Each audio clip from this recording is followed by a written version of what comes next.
काले जादू को एस्ट्रोलॉजी में कैसे देखा गया है, या आप क्या समझते हैं, इसकी क्या डेफिनेशन है काले जादू की एस्ट्रोलॉजी में? देखो यार, काला जादू मायने क्या है इसके? ब्लैक मैजिक या नेगेटिव वाइब आ रही है। और एस्ट्रोलॉजी परवरदिगार की साइंस है।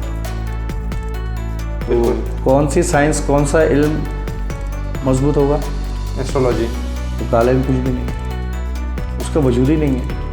यानी कि कोई ऐसा काला इल्म है जो परवरदिगार के इल्म से ऊपर हो जाए? बिल्कुल नहीं। कोई भी इंसान, काला इल्म का मतलब किसी इंसान ने खुद कोई क्रिएट करके कुछ किया। आमतौर पर तो ये है, यहाँ पे किसी ने बंदिश करा दी, काला इल्म कर दिया, तो उसने कोई इल्म का ही सहारा लिया होगा। मैं यहाँ कह रहा हूँ कि एस्ट्रोलॉजी जो है एक परवरदिगार की साइंस है, परवरदिगार का इल्म है। उसने प्लानिटरी पोजीशन बनाई, मैंने तो नहीं बनाई। बिल्कुल। प्लानिट के अंदर जो पोजीशंस हैं, जो उसके हाउसेज हैं, उसकी जो मूवमेंट है, वो किसने रखी हैं? सूरज और चांद की जो गर्दिश है, जो इसकी हरकत है, ये किसने रखी है? और उससे क्या उलूम निकल रहे हैं, ये किसके पास है?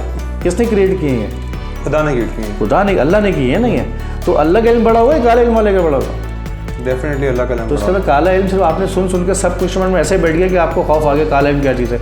अल्लाह के इल्म से ऊपर कोई भी इल्म नहीं है, ये याद रखिएगा। और ये प्योरली परवरदिगार की तरफ से दिया हुआ इल्म। काला इल्म किसी को इंसान बना के देता है तो वो यानी कि सूरज को काट सकता है और सूरज के इल्म से आगे निकल सकता है।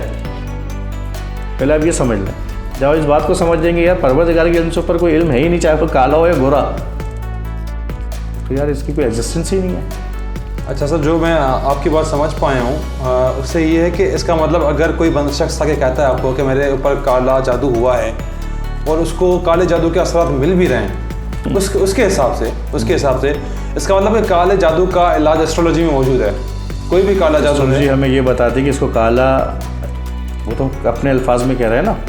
अब आप जब डॉक्टर के पास जाते हैं, आप अपने अल्फाज में बोलते हैं कि मुझे तो बुखार हुआ है या कोई डिजीज़ है, वो डिजीज़ की कोडिंग पीछे कुछ और होती है जी, मेडिसिन कुछ और होती है। आप अपने फील्ड में जो काम करते हैं उसके पीछे बायोस और बाइनरी सिस्टम अलग, कोडिंग अलग है जी।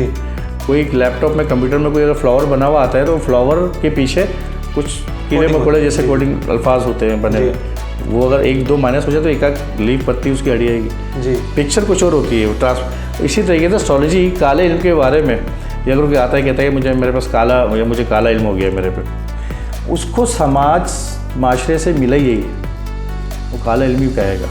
हालांकि हमारी साइंस में एस्ट्रोलॉजी में हम उसको देखते हैं तो पता चला कि उसको किसी बैड हाउस या कोई बैड प्लानट का इम्पैक्ट पड़ रहा है। जैसे रास का भी हो सकता है, राहु का भी, केतु का भी इम्पैक्ट पड़ सकता है, किसी दूसरे मून का भी इम्पैक्ट पड़ सकता है। तो उसकी वजह से वो उस इल्यूजन में चला गया कि यार मुझ पर कुछ, हालांकि काम एस्ट्रोलॉजी चार्ट में उसके लिए बुरा वक्त शुरू हो गया। जो अच्छा बुरा वक्त है ना, इस पर भी हम बात कर लेंगे।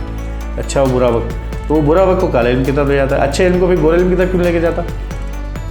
और ये काले इल्म की बात करें, सारे पाकिस्तान में ही है, दुनिया में तो कहीं नहीं पाए जाते काले इल्म जी। मतलब जितने तावीज़, गंडे और ये झाड़ फूक जो भी है, ये सब यही है।